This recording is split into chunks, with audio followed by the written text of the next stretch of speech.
no. I think I just pressed record. Okay, thank you. Oh yeah, I see the symbol. Okay, so it says it's been recording for 15. It says it's recording for 15 minutes. I guess I don't have the permission. That's all very strange. Oh, no, man. Anyway, okay, just be a kick. No, it is very. It looks like it's been recorded, but it says it started 15 minutes ago. Okay. Anyway, let's just go ahead. All right.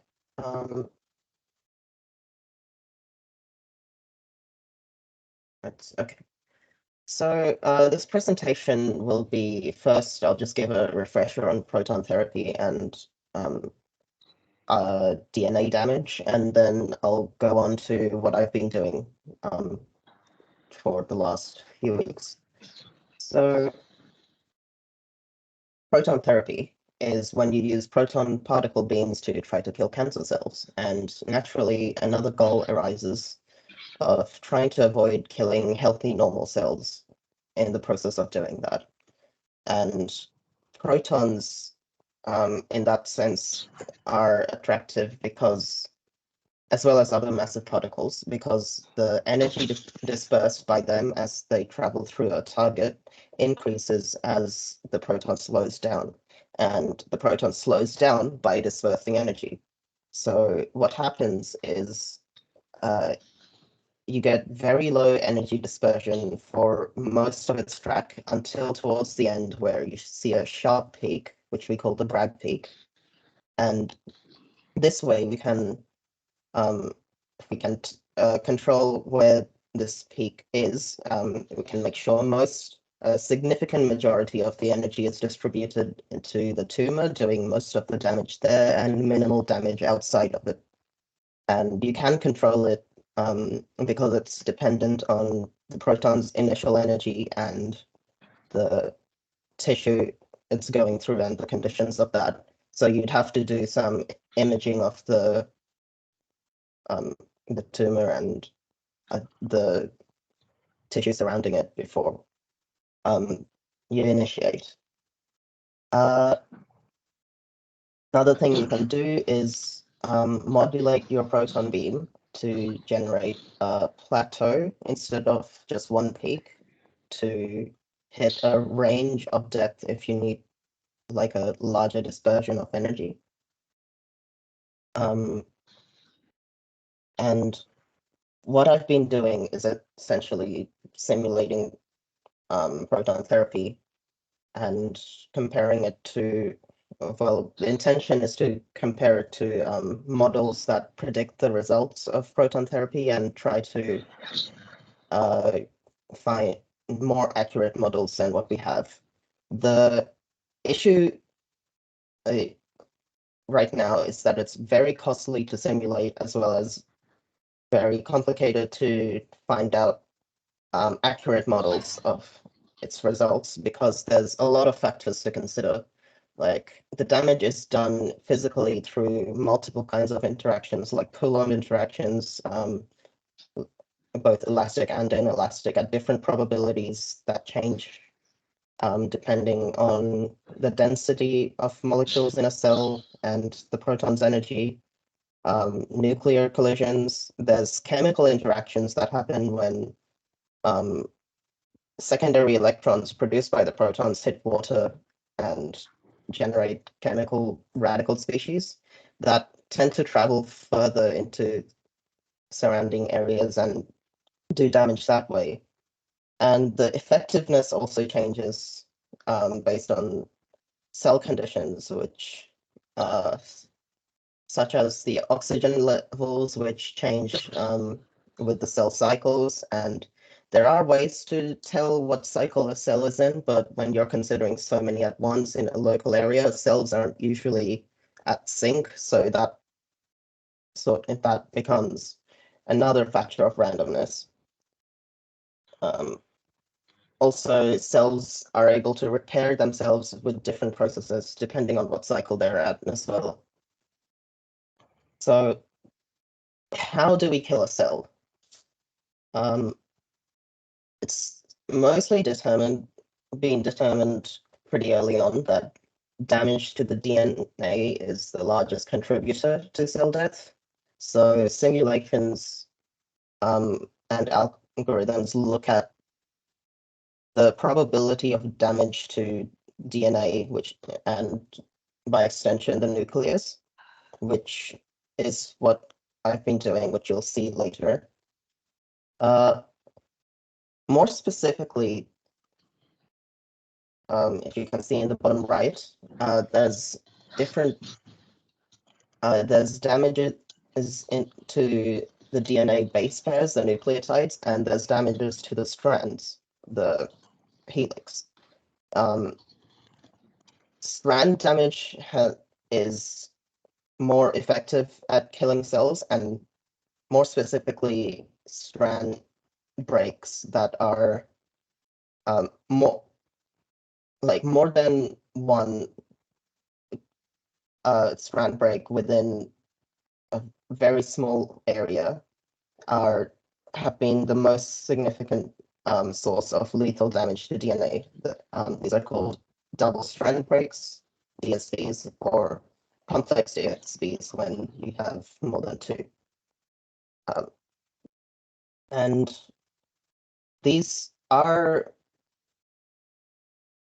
while these are quite rare, they are also still the significant factor in breaking DNA strands. An even rarer and also a more important subcategory of these is when multiple sets of DSBs happen far apart, such that you break up the DNA at a large chromosomal scale, which if you can see on the top right, because when these are repaired, especially in most cell cycles except one where it's actually very good at repairing these, they can be repaired. They're usually repaired wrong, and this will lead to the cell being unable to replicate, and then that goes on to programmed cell death, which we call apoptosis. There are many orders of mistakes that can happen. So we can call it the first and second order here, where if you're breaking up one chromosome into two sections, it might rejoin broken ends to the wrong sides, and which we see on the top left of this square diagram. It might rejoin ends to itself and make a loop. Both result in similar mistakes in replication. In the second order, you could rejoin two ends, the wrong chromosomes to each other, and then you straight up have wrong DNA information upon replication.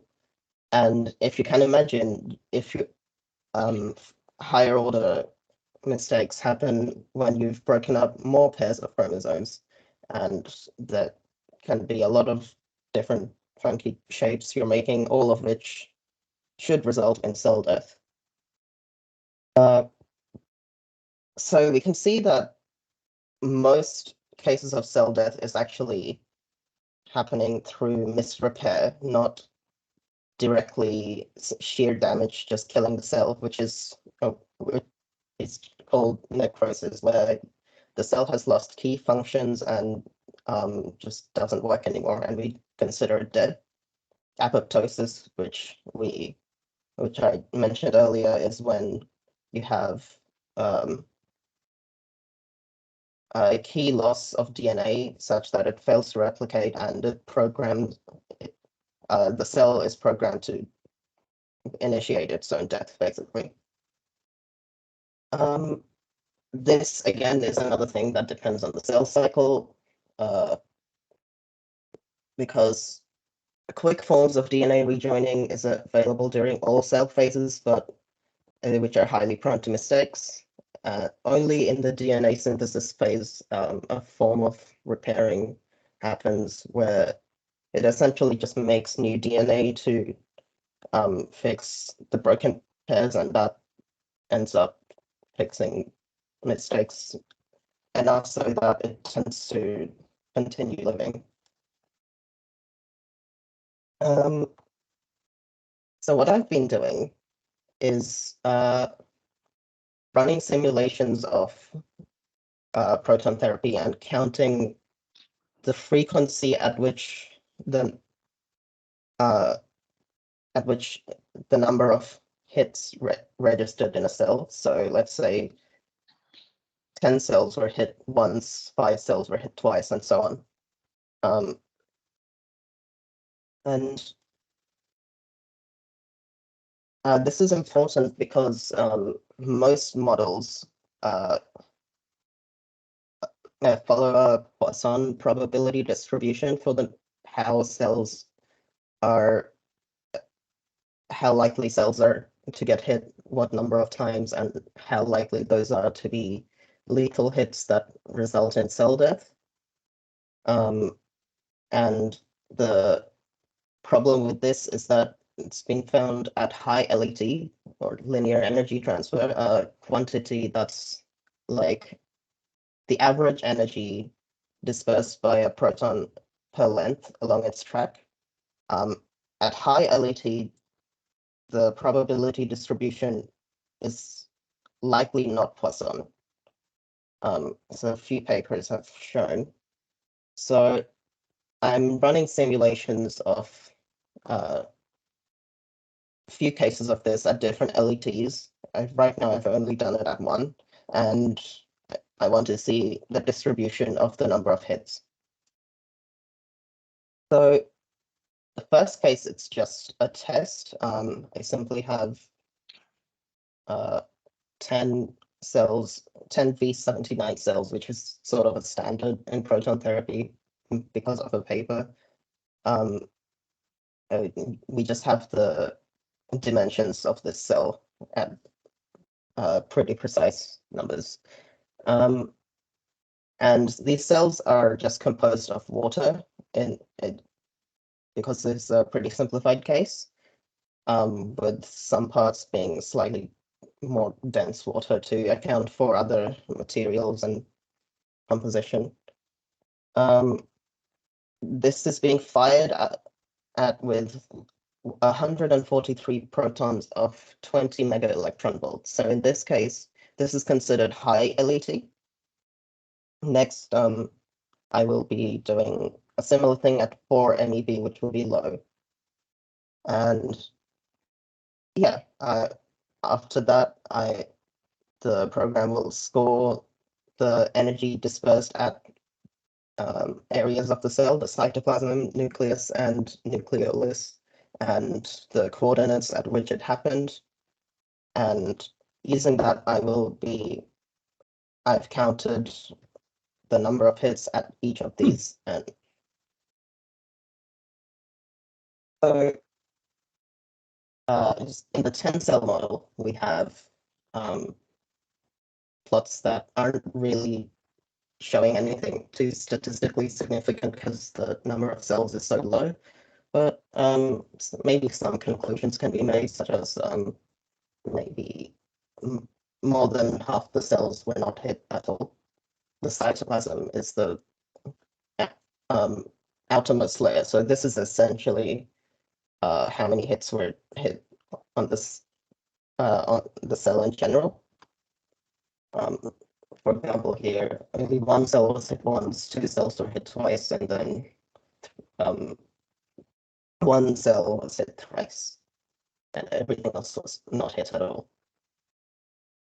So the proper simulation after that, using kind of the same parameters, but now with 700 cells fired with 10,000 protons. 10 of these were run separately and the data was combined. And this is where we find strange distributions. We'll come back to this thing later. So it seems to show that most cells didn't receive any hits at all, despite the large amount of protons being spread across the area at by like an even dispersion at all cases. It's only when we zoom in to sort of a 40 to 80 number of hits where we see that's where all the few hits we actually have are concentrated at, which also isn't what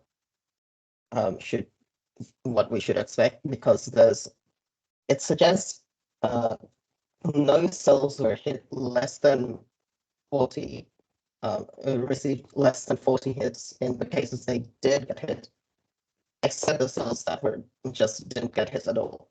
So this suggests some error, and I haven't been able to find why, because back in our 10 cell models, we looked through the code and everything pretty rigorously, and we're quite happy with how we're going to move on. But this is quite recent, so maybe I'll be able to report what was wrong and get an actual proper distribution. Outside of this, there have been a few other complications. We've had one thing that's been sort of fixed now is the program being used to simulate did not include the cell number when it registered hits on the nucleus and nucleolus, which is shown here. This is just a snippet of what the data looks like, but here we see all the nucleus, it's just a nucleus 0. But you can sort of see this is like a proton going through a cell. So outside, it hits on the cytoplasm, and then it goes to the nucleus and it's traveling through. I hadn't included the coordinates, but that's also part of the data. And so the fix to this was just recode the scorer to print out the cell number separately to the right. And then in data processing, we combine that, but that takes quite a lot of time for the computer. So it would be better to make the scorer directly printed aside. And the other problem, which I've spent most of the time in the past few weeks and still haven't found a solution to, is the cells are overlapping. The program I'm using, the algorithm to disperse cells throughout the culture, has checks for if the rate if there are cells within if there are other cells within the cell radius, and it does, or it says that it does replace the cell in a different random location until there are no overlaps. And the console output also suggests that. We haven't been able to find out why the console output and the visuals we are getting of the cells are different. So that's another thing. We either have to design our own algorithm to generate cells or find out where it's going wrong. And moving on from this, the main goal is to essentially compare with existing distributions and seeing how close to a Poisson distribution they are at which LET, if it really is, especially if it converges to a Poisson distribution, the lower LET we go to. And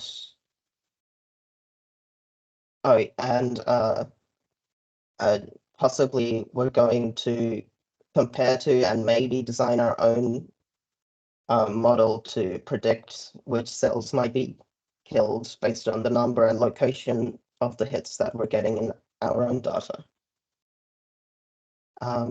Another thing that should be easy to do is right now we're only showing proton hits, the primary particle, but there are a lot of electrons being generated as they're traveling through, and they can contribute a significant amount of cell damage. So it's important to include those. But we'll be doing it with a minimum energy cap because some electrons will be hitting cells but won't really be doing much. Actually, most of them won't have enough energy to do DNA damage. Yeah, that is about where I'm at now. Okay, yes, thanks, Tazwar, for that. I just got a question about, could you explain a little more about how you modeled the cells? Yeah, so this is a pretty simple model. Hang on, let me. It's essentially just a sphere of water with two other concentric spheres of water inside.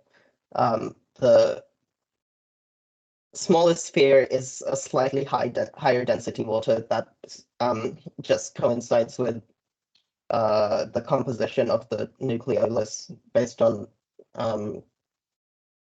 cell data that we looked at. It's the V79 cell model is used in research that has to do with radiotherapy a lot, and it kind of just has standardized parameters everyone uses. So we're just using like a simplified version of that. And you said that okay, so in terms of the distribution of the cells, how did you work that out? The Topaz in this the algorithm for a cell culture here is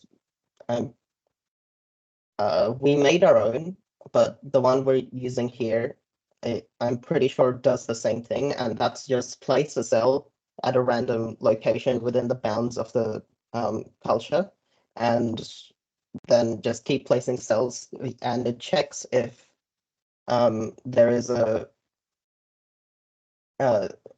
cell already placed within the cell radius, and if there is, you place the cell somewhere else and keep checking until there are no overlaps, or that theoretically should be the case.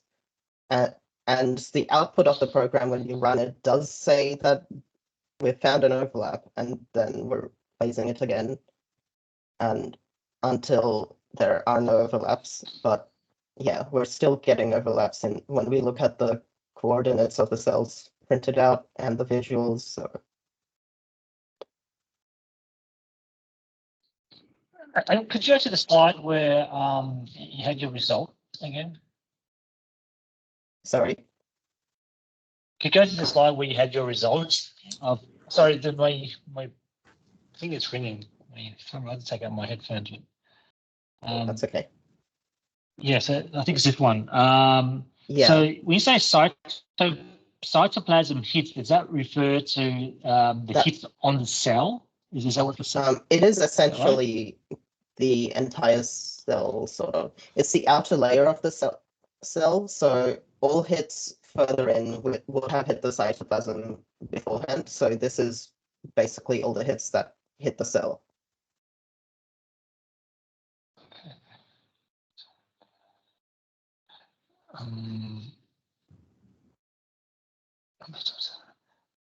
And this was okay. So this I'm trying to understand this. So you did 70 simulations. Each simulation had 10,000 protons. Is that right? Yeah, 700. 10 simulations, each with 700 cells. And how many protons? Each simulation has 10,000 protons. And 700 cells. Yeah. Right. Okay. So that's a snapshot of the number of cells. That was just it's not represented. It's actually 700 cells. The on the diagram we had before of the cells. The diagram. The diagram had this one. There isn't 700 cells here. No. This was like basically a test simulation beforehand with just 10 cells. We don't have visuals for the 700 cell model because it takes the program a long time to do graphics. So we did that one without any graphics. Yeah, and what's the what's the motivation, or where are you going with this? Well, what do you want to find out? A few things. So we can use this to figure out what proportion of cells would get lethal damage, because the number of hits sort of especially number of hits to the nucleus, and also combining that with the locations of each hit, we can sort of map that to what might be the types of DNA damage that would lead to cell death. Right now, we're at a pretty simple stage. We're just looking at the basic number of hits. Another thing, like I mentioned, the most models that are used to predict cell death assume a Poisson probability of cells being hit some number of times. But this seems to break down at high LET, so we also want to look at that. So we'd be doing this at different LETs and see what the distribution looks like. So what's the LET? Yeah, sorry. That's linear energy transfer. It's basically the average energy per length traveled by the proton, as average energy dispersed by it into tissue and cells. Right. It's a So number. so when you did yours, Sorry? sorry, go on. Continue. It's a number that the program we're using to simulate prints out, because there's a lot of things that affect how protons energy dispersal, like depending on how dense the material it's going through is, and so on. And it's Right. also dependent on the number of protons and the proton's initial energy. So the way we're controlling LET is basically giving it different initial energies. This one that we've in this presentation, everything was at 20 mega electron volts, all protons. So when you say that, so in the previous slide, when you say that most models use a Poisson distribution to work out energy transfer, or to work out the number of killed cells, I forgot what you wrote that slide. So That number of hits. Okay. Yeah. So you're saying, just to clarify, so do most models not use the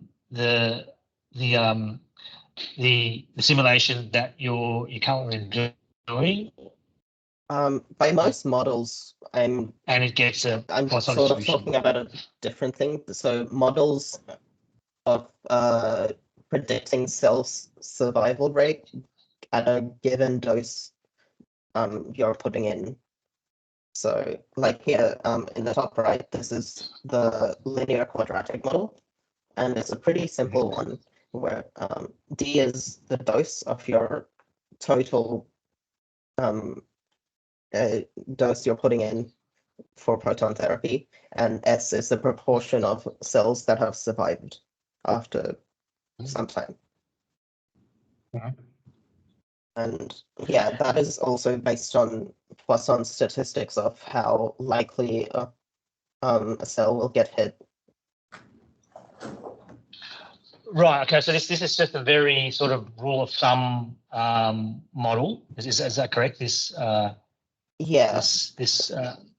And what you're doing is more, say, more detailed, more microscopic, and you don't assume this model.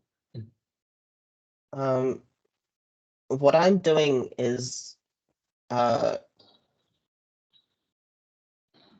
it's Monte Carlo simulations of like a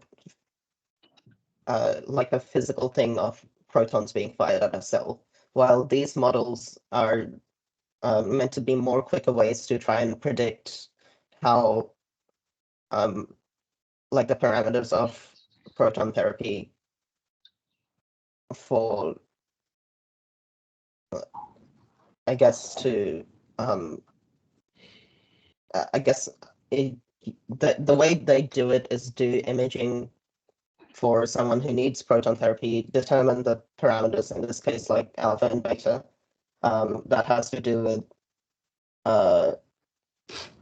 single hits to a cell and then double or more hits, and using that they'd run the model and predict a survival rate of how many cells have survived. So these models are not the simulations I'm running, but models are based on like both simulations and data from actual physical experiments. Right. Okay. So just to clarify, so this this surviving this equation is got from experimental data, and that's all just like they fit this. And you're saying that at high LET, this has been shown to experimentally break down? Yeah. Is this model? Right. And just to clarify, so is your goal to try and understand this at high by doing the simulation? Yeah. Right now we don't have a specified goal, but that is one of the tracks we could look at. There's kind of a lot of things that break down depending on which parameter you're looking at. This is sort of just one of them.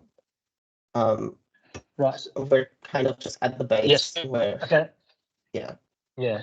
So just ask a very basic question. If they're already doing the experiment, what do you? Because the experiment is like more accurate than a simulation. What benefits do you think you're going to get by doing a simulation?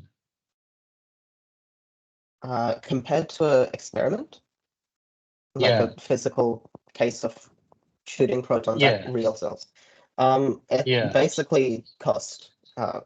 It generating protons from cyclotrons or synchrotrons, they're quite costly. So it's sort of important to be able to simulate similar things and make sure it replicates the physical thing accurately. Okay, so I mean, so to me, I see one of the benefits of doing a simulation is that it's underpinned by fairly precise physical laws. Can we not get some more physical insights into what's happening through the simulation, because we have control of the space, supposed to experiment? So you kind of broke down towards the end. Oh, so yes, so my proposal or my question, with simulation, it's underpinned by precise physical laws, and you have more control over the parameter space. We don't get more physical insight through the simulation than we can through experiment, where we have potentially less control over the parameter space. Yeah, more control is definitely another useful aspect of simulation. So the reason I asked this is because, I mean, maybe we need to talk to Asa as well. It's not clear to me that you have a good motivation for the project at the moment. I mean, it seems quite vague from what you're explaining to me, that you're just doing simulation to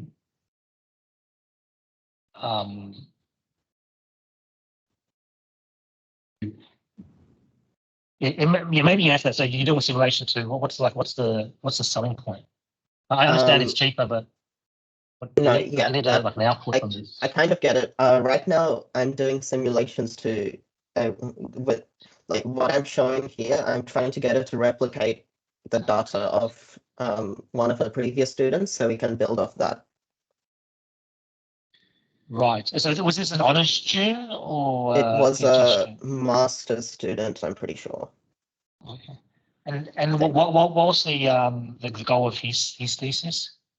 I think so. So her thesis was it also sort of did multiple things, but a large part of it looked at developing like a model for predicting cell survival that accounts for more parameters and tries to replicate like tries to use parameters that represent like actual biological factors instead of just numbers that were based on statistics. I think there was some other Would you things. mind sending me that thesis? Yeah, I can email that to you. Yeah, send me. Okay. All right. So now I'll the time. I'll open up the floor to the rest of you guys. Any questions? Yeah. Comments? Pardon me. So I have a comment / question which is kind of related to one that James asked. I think the first time that you presented this stuff, Tazwar. So have you given much thought to where your model and where your simulations and things fit into the bigger literature? And before answering, also, I just wanted to ask if you're aware of the stuff coming out of Melbourne Uni at the moment, where they actually built this beamline, which is especially for shooting people with protons or neutrons or whatever. Yeah, so I just looked up one of my old colleagues on Scholar, and they have been putting out papers on like beamline applications, like 5 in the last year. So yeah, anyway, my comment / question: where does your work fit into the bigger literature? Well, right now, as I said, there's probably something going wrong, so it doesn't fit anything right now. But what I'm trying to replicate data that is part of bigger literature and then go on from there. But do you have kind of like a cow's belly? Like, do you have something which you want to pounce on? So you've seen something in I mean, the one thing which you said before, which sounds pretty intriguing, is that these simulations and things break down at high LET. Yeah. So that's something to investigate, and whether it actually has applications or not, I don't know. But I was wondering if once everything is fixed and once you're reproducing the literature faster than you can read it, what then? So what do you learn from your model? Perhaps also similarly looking at models that account for more parameters that represent physical things, because again, like the models commonly used right now are just based on replicating statistics we've just seen. So yeah, one thing I've seen that I can build on from the thesis of that previous student I was talking about is try and write a model that also accounts for the effects of chemistry, because that hasn't been accounted for yet. But it's known to also be pretty useful in causing cell damage through radiolysis of water, which there's a lot of water in cells. So it sounds like at the moment that your main output is going to be a software which kind of mimics reality as close as humanly possible. And Yeah. you're going to sell it to medical professionals so that when they get a patient with a lump, which is kind of this size and in their body, then they can run a simulation to find the best kind of proton beam Yeah. setup to then cure that patient. So it sounds very applicative as opposed to like a fundamental research thing. Is it? So is that right? Or Yeah, I think that is kind of where I'm headed towards. okay. Yeah. Yeah, no, fair enough. Fair enough. It's just yeah. Yeah, just a follow-up question. So when you talk about chemistry, how are you going to include that into your model? It would probably just be extra parameters and seeing what proportion of what kind of chemical effect, like how large is its effect at cell survival, and adding that in as another parameter into the model. I'm not entirely sure. I've read about these models, but I haven't written any of my own based on these simulations so far. The paper I'll send you has done pretty rigorous analysis of its own simulations and tried to build a model of its own there. So when you say chemistry, do you mean just changing the chemical constitution of your targets, or do you actually mean like chemical reactions and whatnot? It's well, it's sort of both. What happens is, let's say like a electron ionizes water into hydroxide or something, and then that would either in itself react with some bit of DNA, and then that changing its chemical composition enough that it can't stay together anymore, or something. Yeah, essentially stuff like that. I'd have to be accounting for how that sort of thing increases the rate of doing DNA damage, because that sort of thing hasn't been accounted for in anything yet in the work that I'm building off of. So this will be done like post-processing after you've done a simulation, and then you would do the chemical reaction analysis, or it would be inbuilt into the simulation? I'm pretty sure the program I'm using does have some things to simulate like chemical damage as well. I think the reason it hasn't been done before is just because of it just takes a lot of time to simulate that. But the simulation model I aim to use, I think we're planning to do something different so that it's supposed to run faster in a way that without losing too much complexity. Like, we're trying to use simulate one cell multiple times, but placing it in different areas, and we got to figure out a way to account for the fact that it's just one cell, but like account for it such that it's reacting as if it's multiple cells, like the particles have been through at lower depths. It would have been through other cells, and it would have maybe it would have been bent or generated secondary particles, and we need to somehow account for that without the cells actually having been there. And if we can do that, we can make simulations that run faster.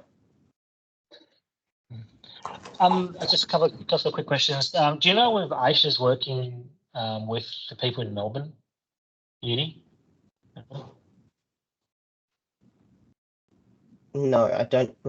I know she's working there. I don't know what work she's doing there. Do you know if she's aware of the work at Melbourne Uni? No. Okay. So one last question: Are you at home or in the office? Because I don't know if it's me but the internet seems to be quite bad. Sorry? The audio. The audio. Are you at home or in the office?